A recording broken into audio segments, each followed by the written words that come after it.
Распаковка косметики или какой-то дичи с Алиэкспресс. Это брелочек. Но это не простой брелочек. Это брелочек помада. Прикольно. Это очень красиво.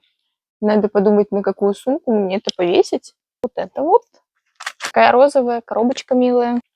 Кажется, это... Как он называется-то? Красные щечки делать.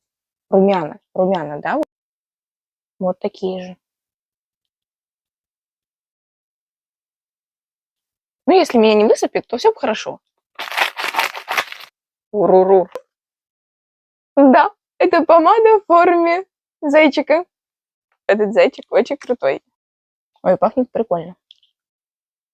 Это вроде как тинт. Они просто суперские. Мне очень нравится.